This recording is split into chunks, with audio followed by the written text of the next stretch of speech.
Remember that game that was made during the N64 about a green character in a town situated in the middle of a field where you can ride your horse to travel to a forest, a frozen mountain, a beach village inhabited by water creatures, and that other area that's been taken over by some monsters or whatever? And as you go through all these places, you have to take the soul of different beings you transform into that all have their own unique gameplay styles that help you progress through the game to bring the two little fairy things back together, even though one of them is clearly being taken advantage of by the bad guy. And you have to travel through temples to save these ugly motherfuckers, fight cool bosses, including the one where you have to kill like 200 eyeballs that bounces everywhere. Oh wait, that's the wrong footage.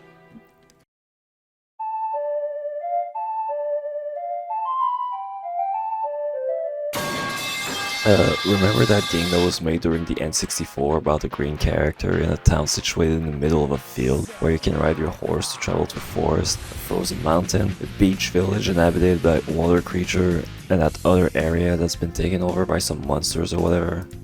And as you go through all these places, you have to take the soul of different beings you transform into that all have their own unique gameplay styles that help you progress through the game to bring the two little fairy things back together, even though one of them is clearly being taken advantage of by the bad guy. And so you travel through temples to save these ugly motherfuckers, fight cool bosses, including the one where you have to kill 200 eyeballs that bounces everywhere. Hey, you. Finally awake. You were trying to cross the border, right? Yeah, we're talking about fucking Kameo Elements of Power for the Xbox 360. So yeah, I just played through Kameo on Xenia. You can actually beat the whole game on emulator now. I only crashed once during the final level, which was kind of a non-issue since the game saves your checkpoints and it didn't happen the second time. The only real issue right now is the audio. The music always cuts off, and some of the dialogue warbles. Pummelweed, pummelweed, pummelweed, pummelweed, pummelweed, pummelweed, pummelweed. Nah, but I knew her mom's that smoke pot. Is the weed on the show real? Basically, the game runs now, and you can play it without buying an Xbox 360 or an Xbox One or whatever. Though I couldn't make all the DLC skins work.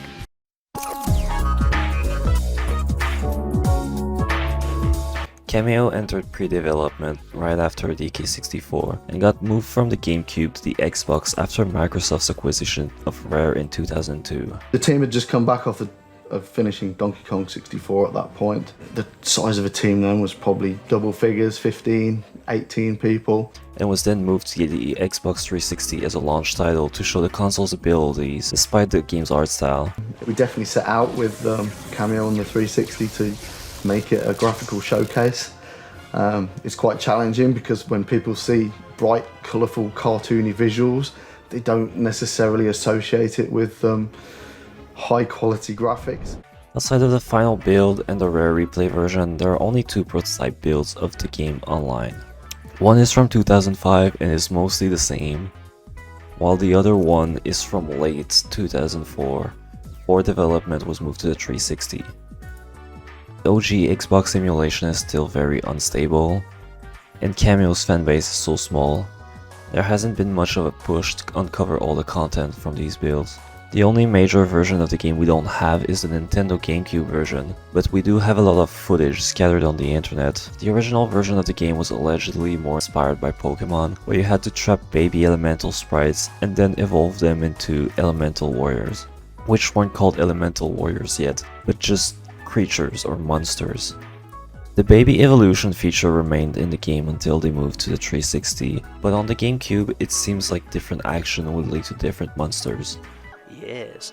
Actually, on the Xbox version, the original Xbox version, when you rescued the elemental sprites, you didn't automatically get them back in their warrior form. You actually had to transform into them as a cute, kind of vulnerable baby and go looking for food that they needed, elemental grubs, and then only when you'd eaten enough grubs would they do what you're seeing now and transform back into their adult form again.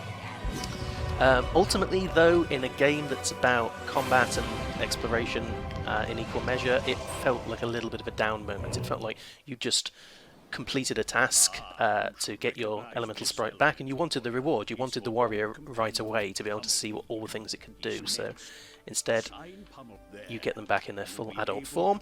She was also able to spawn those monsters to help her in combat. The monsters themselves seem to have much less depth than the one we have in the later versions of the game, with creatures only being able to do one or two things. Like for example, there's this one that's able to fight, this one's able to climb walls, and this one's able to fly. The map also doesn't resemble any of the Xbox versions.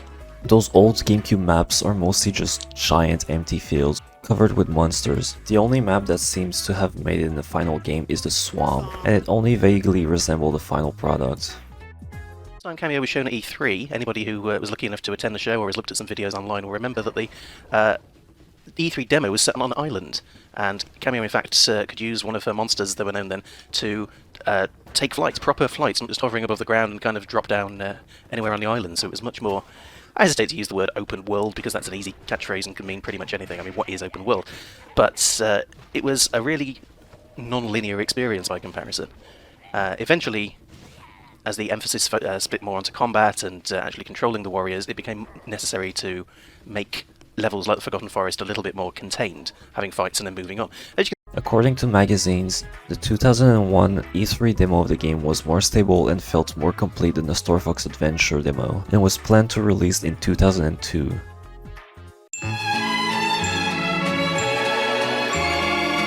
When it's coming out? It's coming out next year, 2004. But as we all know, Rare was bought in 2002, so work on Star Fox was completed for the GameCube, as it was Nintendo's IP, and work on other titles had moved to the Xbox. Learning the new Xbox 360 hardware has probably been the biggest challenge. Many of the tools we had for testing, automation, and development on the original Xbox were not available or ready yet on 360. A lot of things we had to either relearn or create new tools entirely. The scope of the game also increased immensely when we moved from Xbox to Xbox 360, so we had to hire more people to help test everything.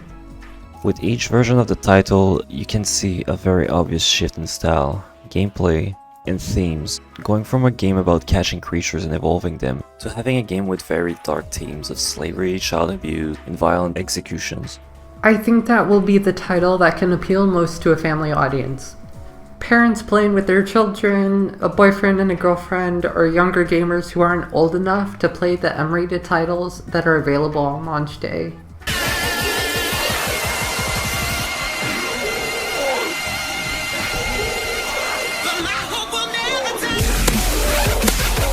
Oh, baby, it's triple!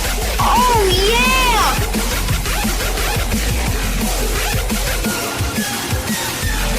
Some people believe this was pushed by Microsoft and ultimately led to their demise, while most interviews and articles seem to imply that Microsoft gave them complete freedom, and the superior hardware led to more ambitious idea being implemented over time. How has your experience been so far with regards to Xbox development? Is it really as great as they have us believe? It's the best development environment we've ever experienced. The Kameo demo that was shown last night took us 2.5 weeks to put together. I mean, we're just amazed by how easy that was, and we just feel now that we're going to have far more time to actually focus on content and really, sort of explore new possibilities rather than just worrying about the underlying sort of technology and everything else that goes along with making great games. So it's the best development environment we've ever experienced. Now, most of the footage and gameplay for the original Xbox version, including the almost completed prototype build, are very similar to the Xbox 360, as most of what we have comes from an almost completed version of the game. The release version almost feels like a next-gen remaster of that build in a lot of ways, but with a lot of added features and also cut content that was changed over time. Because the Xbox version of the game was the longest version in development, it's quite difficult to talk about it as some of the early footage reuses a lot of the GameCube assets, while the later versions look much closer to the 360 version. The structure of the game was also much more linear on the Xbox, as the game didn't have giant empty world like on the GameCube, but it also lacked the Badlands from the 360 version that lets you travel between each world. Instead, you had to activate the gates to each world to teleport to them, similarly to the N64 titles such as Banjo. There are also cutscenes that never made it into the final game, which added a bit of context to some of the story. Most of those we don't really know why they were removed, while some others have context, such as changes in the story that would make these things a little out of place and awkward in the overall story, such as Orthos having been romantically involved with the Mystic for some reason. And while on the topics of characters being heavily changed, let's talk about Meepo and Creepo. Meepo was a character that was added later during the development of the GameCube and removed during the original Xbox development. Meepo was supposed to be a sidekick character for Kameo that would help her capture baby creatures. But as the game became less about catching creatures, Meepo was just turned into a useless sidekick, and instead of trying to make him work again, they just decided to cut him out. Creepo on the other hand was Kalus' companion and Meepo's rival, so without Meepo around, Creepo had to be removed as well. I'm going to go slightly off topic for a while, and we're going to talk about Meepo. Get lots of questions about Meepo, so the time has come to solve the mystery of a little purple critter. For those who aren't familiar, Meepo was a dragon sidekick who was spotted alongside Kameo in the GameCube and Xbox versions of the game, but he's not in the Xbox 360 release. And in fact, he wasn't in the very early GameCube releases either. The first time Kameo was on show at E3, she would actually use a large rainbow magic ring to capture the baby monsters instead. When Meepo was introduced, he took over that role.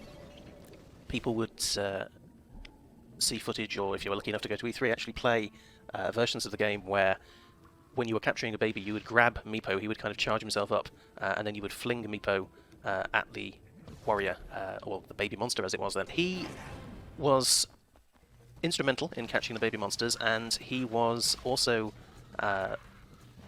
almost a comedic counterpart to Ortho. The two of them would not have gotten along very well at all. And Kalus had her own sidekick as well, a nasty kind of lizard creature called Creepo. And there would be a couple of occasions where Meepo and Creepo obviously wouldn't get along, but there would be some instances where Kalus would actually use magic on Meepo, and he would become a real threat and something that almost like a mini-boss that you'd have to defeat along the way.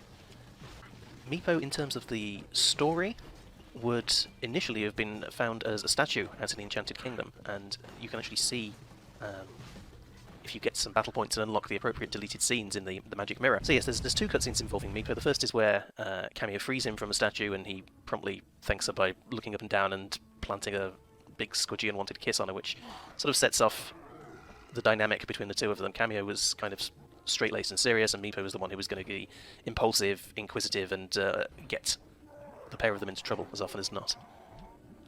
So what happened to Meepo? Well, as the story started to evolve, and the babies were no longer things that you captured, turned into, and then evolved by kind of running around in your baby form looking for food, Meepo's purpose started to diminish. You no longer used him to catch the babies, so he was just kind of there. And on top of everything else, there was a shift in how we told the story. The GameCube and sort of early Xbox versions of Kameo used a lot of visual comedy. There was text in the game, but there were no plans for speech at the time, beyond hmms and other sound effects. And so the visual comedy involving Meepo was all very well and good, but he didn't talk, and it would have been really quite tricky to imagine a world where he and Ortho were bantering successfully when one of the characters was entirely reliant on visuals and kind of expressive visual language to show when they were sad or scared or happy, and Ortho, who of course is a book, and it's really hard to emote when you're a book, so all of his kind of grumpiness was came from words. So Meepo hung around for a bit. He wasn't doing a huge amount, and then there was another problem as well, which was that Kameo's costume had changed in the meantime, and various other bits of the game had changed, and the cutscenes that he were in didn't make any sense anymore. So unfortunately, with all of those factors in play, Meepo bit the dust. I'd also like to talk about Rare being acquired by Microsoft in more details. A lot of people seem to be very misinformed about the whole situation. Basically, Rare wanted money.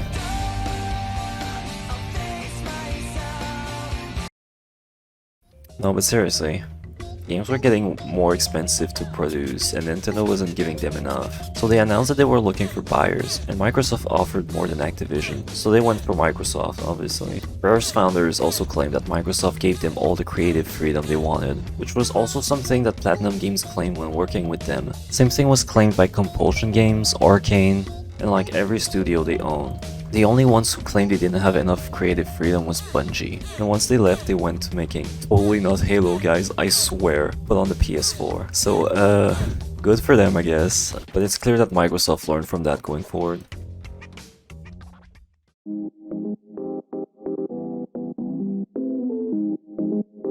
So let's say hypothetically that you wanted to play Kameo right now. What can you do? Well, I have great news. If you have any Xbox known to man, you can play Kameo.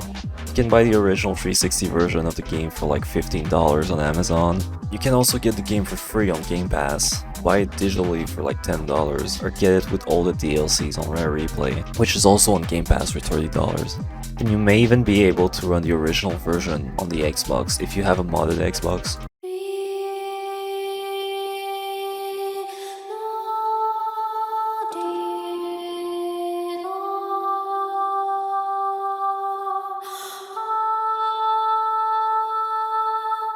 Now don't tell anyone I told you that, but you can play the entire game on emulator.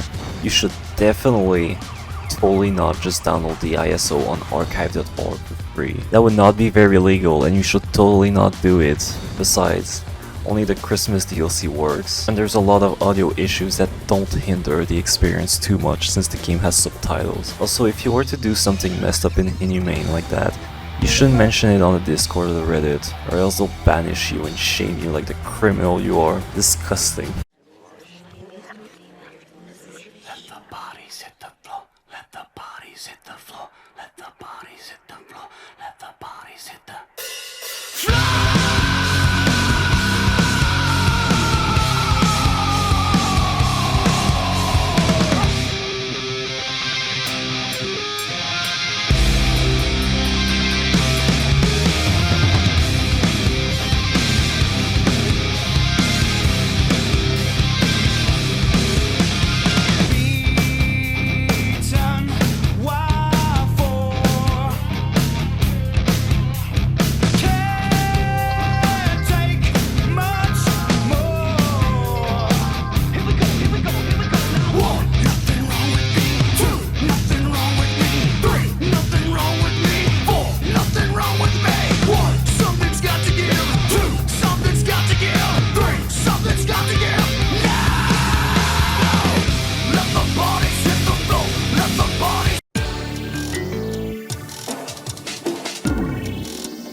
The game was released alongside Perfect Dark as launch titles on the 360, which is why we have this ugly ass render. Which, by the way, can we like not do this? Like, can we just never do this again? I get that it was kinda cool when photo editing was like really new, but like holy shit, it always looks terrible and people just keep fucking doing it. So let's start with the weakest part of the game, the story. Rare has never really been good at stories. Always doing very basic plots with quirky dialogue, odd characters, references, and an overall tone that never takes itself seriously. Okay. Donkey Kong loves banana. Tiny Kong woman from Texas. Hot. Me like King Kong. Me like banana. Oh no, banana storm. Donkey Kong angry. Donkey Kong pulls out shotgun. Donkey Kong shoots Piglet in the head. Donkey Kong throws orange juice. Donkey Kong and Donkey Kong. Piglet can drink the banana.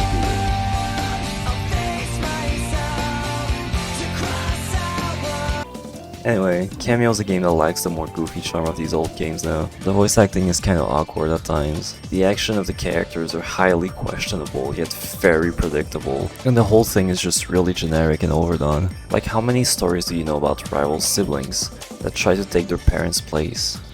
There are countless tropes about it, such as the unexpected successor, the spare to the throne, the family relationship switcheroo, the successful sibling syndrome, the unfavorite. You never did that for me. Youngest child win. Happily adopted. Wonder child.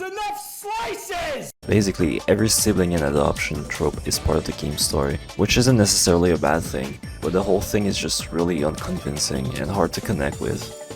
None of the side characters are particularly noteworthy either. The plot twist villain is painfully obvious, and Soren is a very boring, power-hungry giant that just likes to kill people. My dear sister, you never did know when you weren't welcome. Little Kameo, you don't really think you can defeat me, do you? Let me give you a piece of advice. I'm an expert at talking.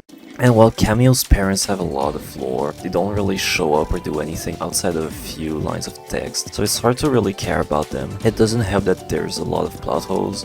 You never see the villains talk or explain their intention and goals outside of some exposition dialogue from side characters and at the end of the game.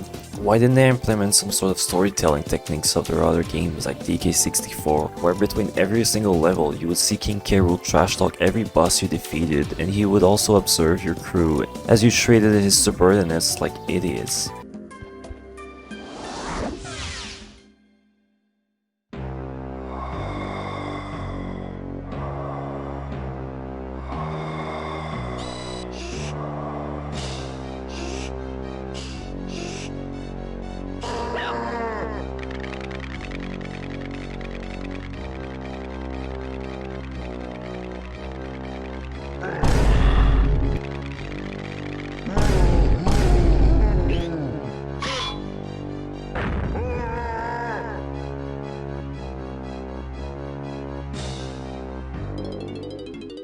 In Kameo, you just see Kalus laughing. That's the only thing she does in this damn game, and she's arguably the most important character in the game. Now let's move to Kameo herself. Kameo feels like a mix between Link, Lara Croft, and like, I don't know, Jasmine or something. She doesn't actually talk much outside of cutscenes, but she seems to be a typical neutral good character who just tries to do what's best for the people around her, even if it's dangerous. Outside of that, the only thing she does is go around wherever Orthos tells her to go. By the way, the first thing you want to do after starting the game is turn off Orthos tips and only turn them on if you get really stuck. Because having this guy tell you the solution to every single puzzle in full detail actually makes the game worse, unless you're like an actual toddler. Most of the times I used Orthos was because I did something wrong, and then I assumed I was stuck, and then Orthos told me to do exactly what I did, and then I did it properly, and after that I felt like a fucking idiot. There's also this whole ass thing about Kameo's design in the game that people always bring up. Basically, back in the days, Kameo was a fairy, that's why she has wings and all that. But because they didn't think fairies were cool enough, they just decided to slap the word elf over it. Guys, I swear she's an elf. Ignore the wings, please. We changed direction slightly because of the new audience we were trying to aim at, Andreas says. We called Kameo an elf, but really she was a fairy. We tried to discuss that a few times, but it didn't really work out. It was a game with a fairy for an audience that likes shooting and killing things.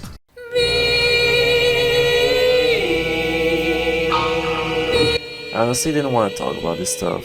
I watch anime, so like, I'm used to ignoring age as a fictional character. I'm just saying, all characters depicted are 18 and older. I just can't call it a day. Particularly when characters could be anywhere from 13 to 30 years old.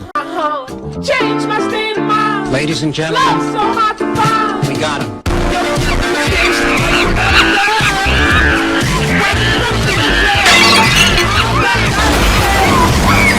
It's so sad that Steve Jobs died of ligma. Who the hell is Steve Jobs? Ligma balls. But an employee did come out saying that Kameo is 16, and some of the external media also seem to imply she's a teenager before the game starts. Okay, so I noticed that my argument is like buried under like 5 layers of irony or some shit.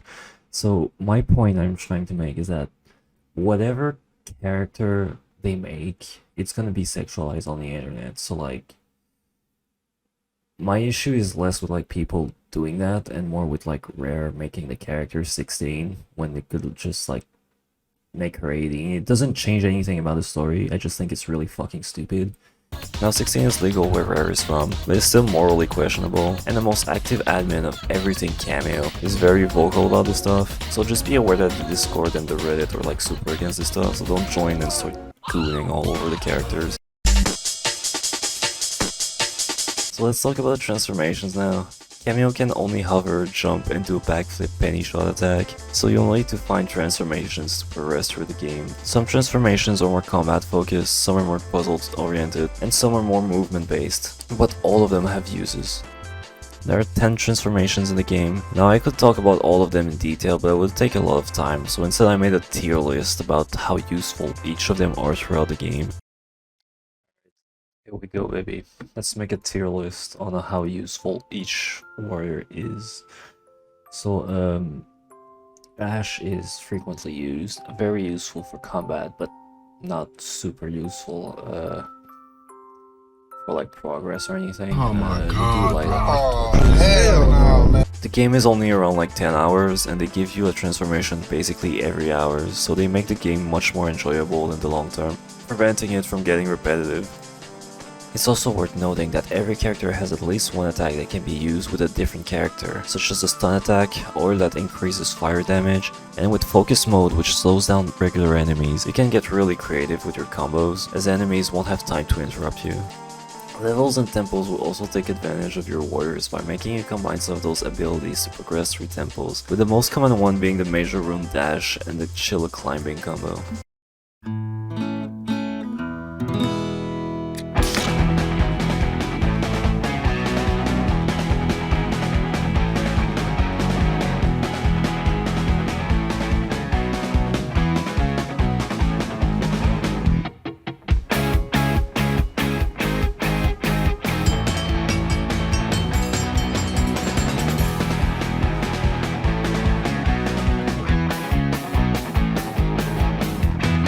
First thing I'd like to mention about the visuals is the beautiful day and night cycle. It's such a minor thing, but it makes the world just so much more enjoyable.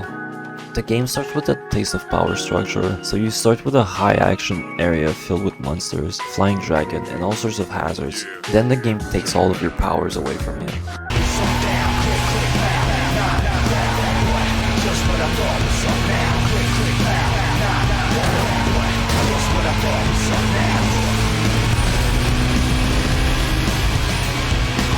A few moments later.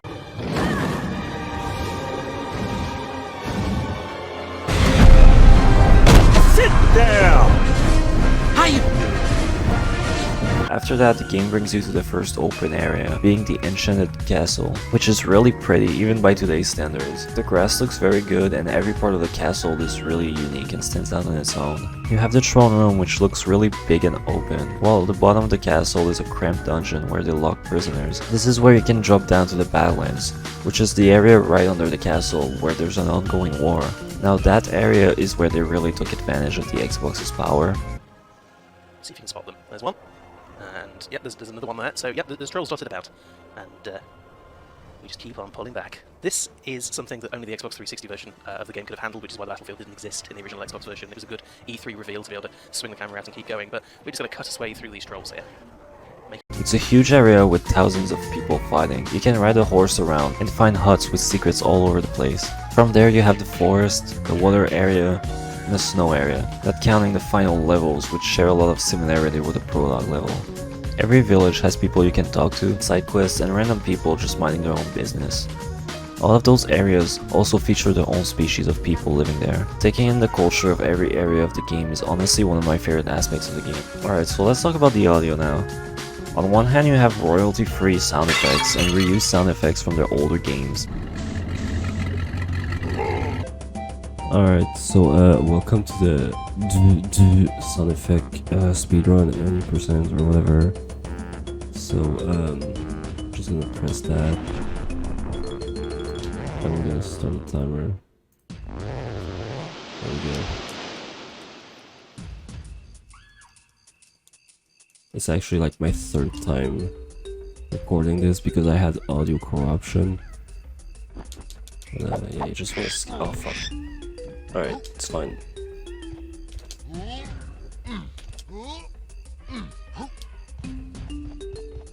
Okay. There we go. That was like 29 seconds. Thanks for watching.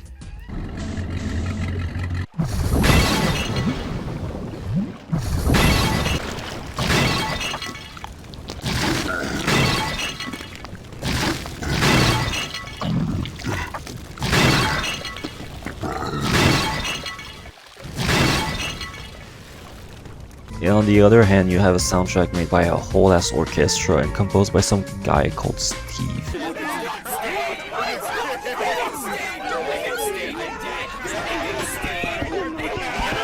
His full name is Steve Berg, by the way, not that one, the other one.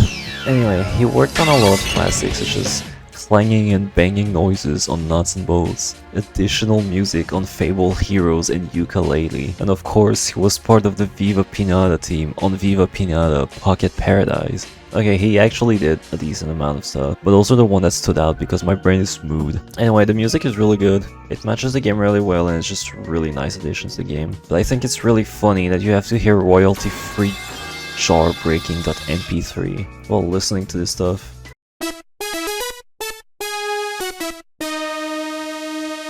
Kameo featured quite a few DLCs back in the days, but most of them were just extra modes and really basic skins, which usually looked worse than the original, but there was actually some talk to make a story DLC. But since DLCs were new things at the time, it felt too excessive to have something on that scale. Personally though, I feel like it could have worked if they took their time. Shivering Isle released on Xbox Live about a year and a half later and did quite well. So I took the Enchanted Kingdom model and I started messing about with it in my debug editor, changing some of the values. I made the sky look evil, started putting down some props from the shadow well to create kind of a twisted, nightmarish inversion of this really sort of peaceful place. There was actually one build where I had a huge crystal ball. The entire level was cased in this massive crystal ball, and I did an even more massive mystic kind of leering in at you, which is quite creepy. And we thought, well, how are we going to actually get Kameo to this twisted inversion of the Enchanted Kingdom? And those of you who've been exploring will know that there is a dungeon door. In the Dungeon of Eternal Life, there is a door with something banging behind it. And the idea for the downloadable content was that we were actually going to open that door, and there would be a portal behind it that would take you into this negative, twisted version of the Enchanted Kingdom. It would kind of be the Mystic's sort of ultimate revenge that you would have left this thing behind as a trap for Kameo. Yeah, that was our plan. We were going to have a twisted portal behind the dungeon door. So there you go, 10 years on, that's finally been revealed.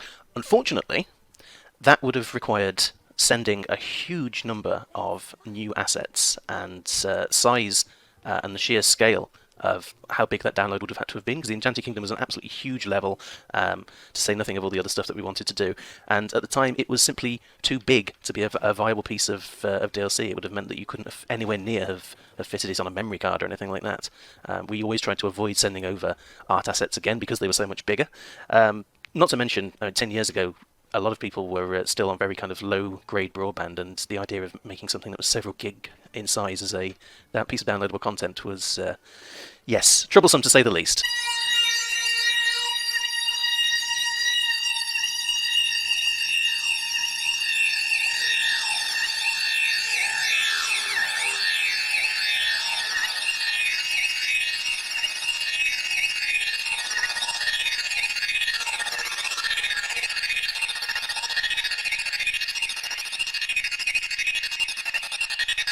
What's that? You think the game has a lot of plot holes and characters lack depth?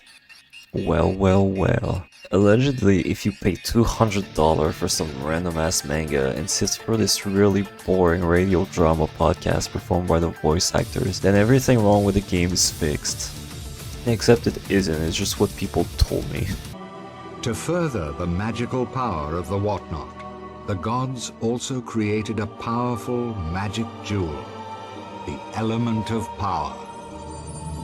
This one-of-a-kind gem contained powerful transformation magic that imbued the holder with the ability to transform into any elemental warrior contained in the along with the element of power.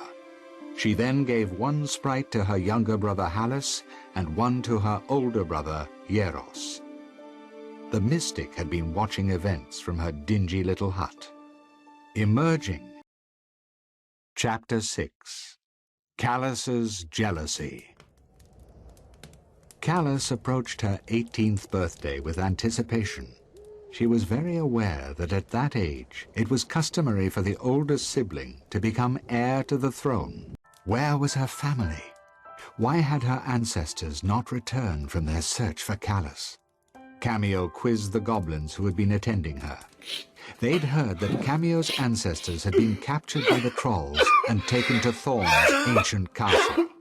Essentially, all it does is make some very shallow character turn into unlikable characters that are still kinda shallow. Thorn is still just big and angry. Solon fell into the most obvious trap of all time, and had to sacrifice himself to save Kameo. Kalus is very immature and power hungry as well. Kameo? I don't know. She's like privileged or something, who cares? I also think it's really funny how people assume everything wrong with the lore is caused by Athena, to the point where the wiki is written like a super biased hit piece about why she's literally Hitler. But I do enjoy the fact that they contextualize that Mystic hates the elves, because they literally caused a genocide on her race, and they literally forgot about it over time, and it's like a running thing.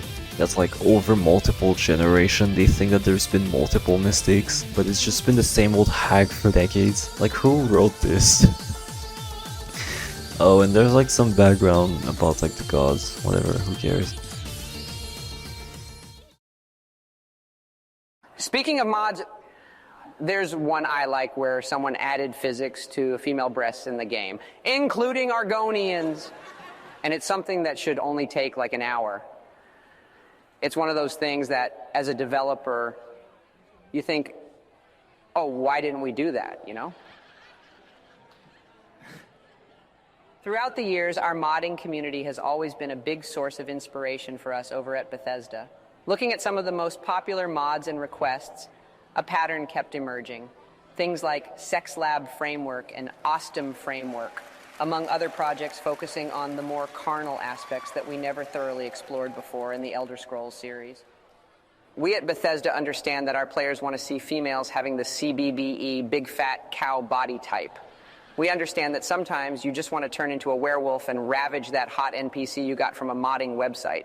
No, this isn't a Skyrim sex mod. This is Kameo too. It seems like they wanted to go like the Prince of Persia route or something and try to make the game super edgy, which I'm really not a fan of. Like, who played Kameo and thought, wow, this game is great, but it should have been like Assassin's Creed or God of War.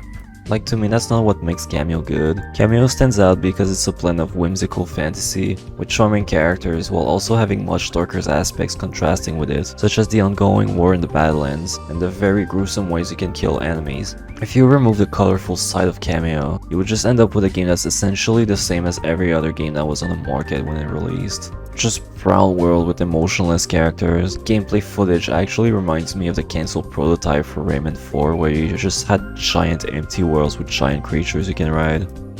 There was also apparently an animated movie planned, but the amount of info about that is incredibly thin outside of the studio name and the director being Max Media and Sunmin Park. But I guess the game didn't sell as well as they'd hope or something, since it was never mentioned again. Not only that, but the story of Kameo is easily its worst aspect. The reception for Kameo was kinda odd. On one hand, the game had an overall positive reception, but it came at an awkward time when people weren't really interested in Kameo. People started to lose faith in Rare with its Microsoft titles. People were quick to dismiss it as another mediocre title that failed to deliver to its original audience and failed to deliver to its grittier Xbox gamer audience. By being kind of a middle ground between the two. The game is also really short. And back then people just assumed that bigger games were better, when Kameo kinda goes the opposite direction by having a very well-paced game that never gets boring or repetitive, which makes it very tempting to complete to 100%. Not only that, but you can actually play through every action stage in co-op without any performance issue. That's something I never asked out of Rare, but it's something I kinda wish was in all of their classics. Like, imagine how cool it would be to play DK64 and instead of backtracking to swap characters, your friend could just take care of those bananas. Or open that stupid door that you can't open because you need some fucking grapes or something. Alright, so this is like a fucking old ass machinima video. It's like 360p. I skimmed through this. There's no mention of like this Kameo being made on the N64. Selling even less was Rare's other launch title, Kameo Elements of Power. A colorful open-world adventure, the game clearly took its cues from Banjo-Kazooie and Donkey Kong 64. Much like those titles, the gameplay largely revolved around gathering certain items in order to progress. No, it doesn't. Where does it... What? What item? There's no jiggies.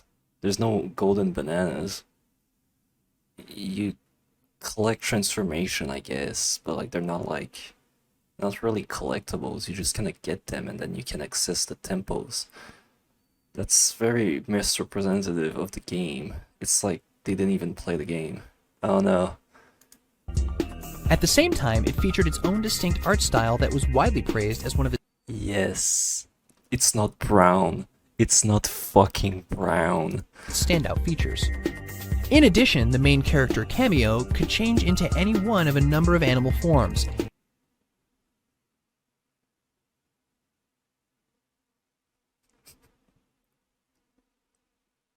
A number. There's 10. Each having their own abilities. While Also, I'd like to mention that he said animals. Ah yes, animals, such as Rubbles, who's just a fucking pile of rocks. Animal. adding variety, these new forms also allowed the player to advance into previously inaccessible areas. Players found their time split between combat, exploration, and puzzle solving. Unfortunately, there wasn't much time to split. For such an epic— Why is he using Rubble on the final boss? Is that like an actual, like, strategy? Like, this game is so underdocumented that, like, seeing something like that, I don't know if, like, the guy is either completely fucking stupid or if this is, like, actual, like, strategy.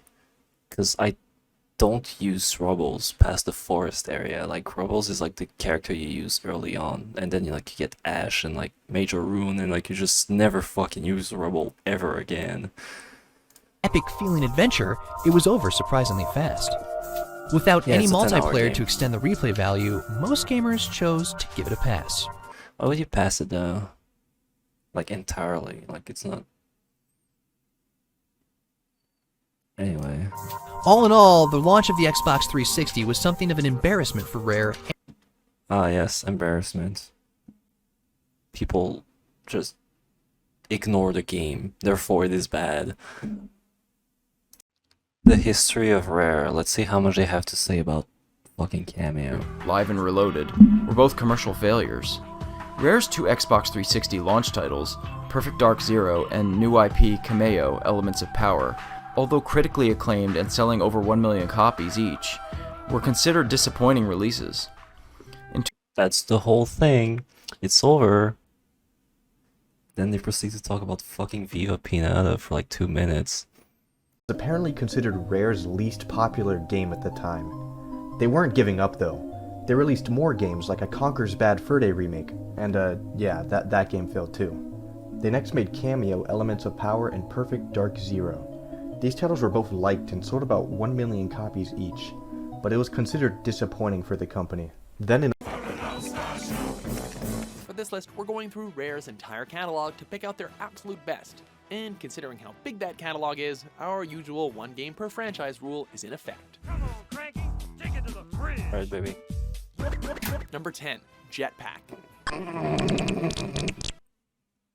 Promising studios doesn't guarantee you incredible games. Remember when Microsoft purchased Rareware? These guys were on fire during the previous era, but once Microsoft got them, the hot streak ended. Kameo, Perfect Dark Zero, Viva Pinata, Banjo, Nuts and Bolts, these were decent games, but not the smash hit titles Microsoft was probably hoping for when they bought Rare for $375 million. From an outsider's perspective, their underwhelming purchase of Rare may have been one of the driving factors behind their reluctance to invest further in their studios. One of their Of course, the fact that Rare's output, while consistently enough on a critical front, repeatedly failed to meet Microsoft's expectations on a commercial level. Games like Perfect Dark Zero, Banjo-Kazooie, Nuts and Bolts, and Viva Pinata were good games, but not the generation-defining hits that the developer was known for in its golden period. All of this coalesced into Microsoft shutting down Kameo 2 and asking Rare to develop games for the Kinect. Fuck both of you. This game's a classic. Solid A tier. Okay, what about Kameo? Did you just say Kameo? I thought it was Kameo. Whatever it was, it's fucking garbage. Agreed. Put it in dog shit tier. Okay, done. What about Perfect Dark Zero? The G4 review is even lower quality than the IGN one, and it's really, really, like, hard to watch. The comedy is terrible. We can't figure out who this game is for. But we know just about everyone will enjoy it for the dozen or so hours it lasts. Wait, where is it? Oh, there it is. Others don't fare as well because they lack versatility or are only used in specific situations. This character is a bad example. because the entire like water temple requires this character, and there's a few like collectible to find underwater. And also there's a lot of fire enemies that are like really weak to like his jet, and if you use the oil slick you can actually like improve your combat abilities with like ash or a termite.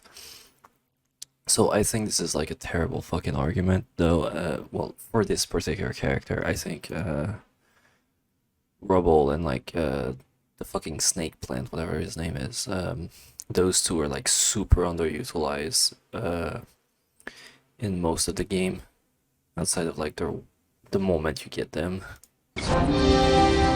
In one rare case, the controls are so busted, you wonder why the beast is even in the game. Skill issue.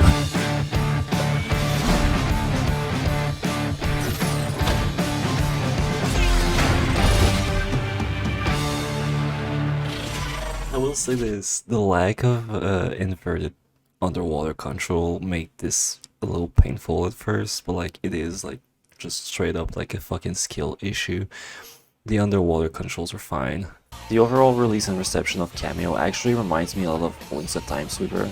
Shortly after Sega lost in the console market, they started supporting Microsoft, and one of their Japanese studios moved to Microsoft to develop games that would appeal to the Japanese market. The game released shortly after the release of the original Xbox, but performed somewhat weakly as the Xbox audience was not interested in the more colorful and strange world of Blinks, and instead gravitated toward Halo. So when they saw that, they decided to make Blinks edgier, and they gave him a stupid fucking scar and turned his Sweeper into a fucking stupid looking guitar. Also, this is unrelated, but Blinks 2 literally came up with the Sonic Forces concept of letting you make your own Blinks, almost 2 decades before that one flopped.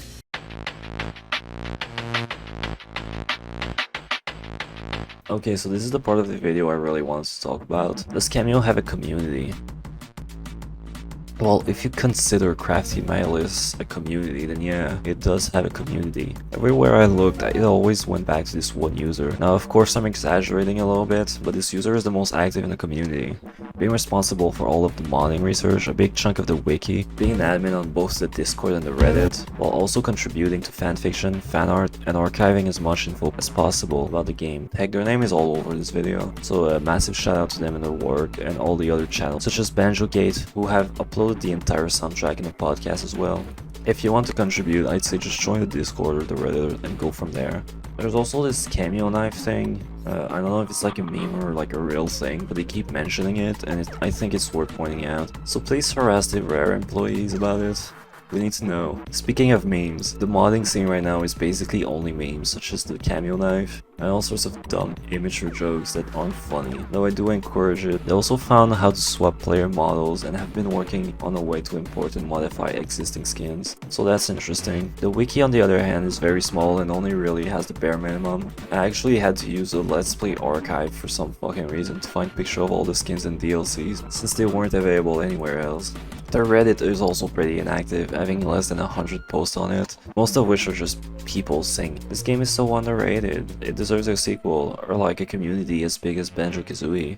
They're gamers. Kameo needs your help defeating the mighty Microsoft.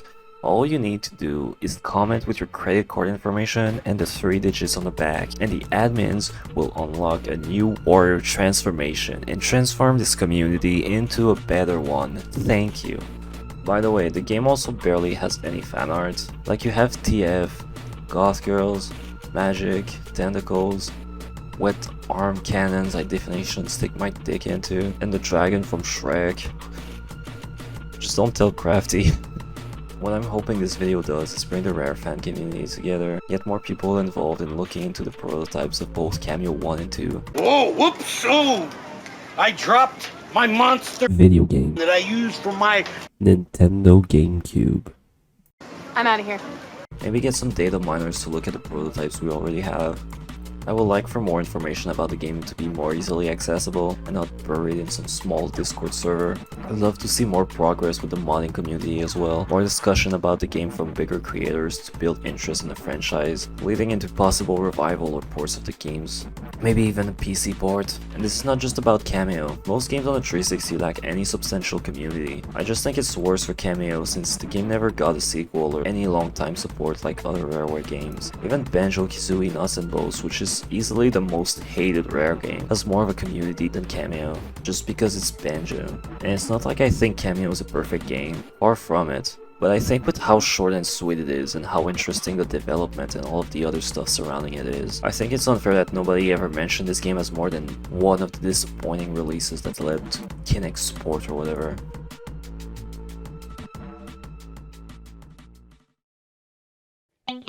How many brothers fell victim to the street? Rest in peace, young nigga. There's a heaven for you. Be alive if I told you that I never thought of that.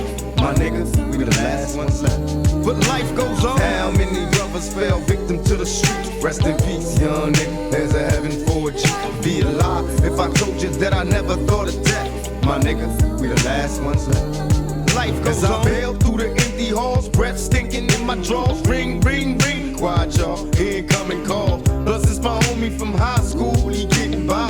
It's time to bury another brother. Nobody cry. Life is a baller. Alcohol and booty calls. We used to do them as adolescents. Do you recall? Raised as G's. Loped out and blazed the weed. Get on the roof. Let's get smoked out and blaze with me. 2 in the morning and we still high assed out. Screaming thug till I die before I pass out.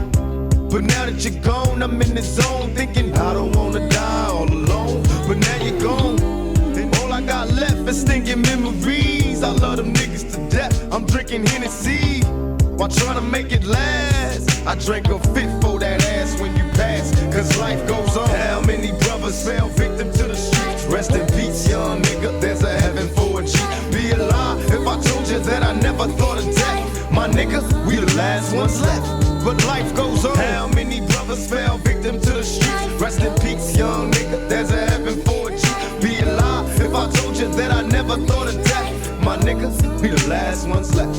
And life goes on. Yeah, nigga, I got the word as hell. You blew trial and the judge gave you 25 with an L. Time to prepare to do fair time, won't see parole. Imagine life as a convict that's getting old. Plus with the drama with looking out for your baby's mama. Taking risks while keeping cheap chicks from getting on her. Life in the hood is all good for nobody. Remember gaming on dumb hotties at your party. Me and you know true or two. While scheming on hits and getting tricks that maybe we can slide into. But now you buried. Rest nigga, cause I ain't worried. Eyes blurry saying goodbye at the cemetery. Though memories fade, I got your name tatted on my arm, so we both born to my dying days. Before I say goodbye, Kaden with mental rest in peace. Thug till I die. How many brothers fell victim to the streets? Rest in peace.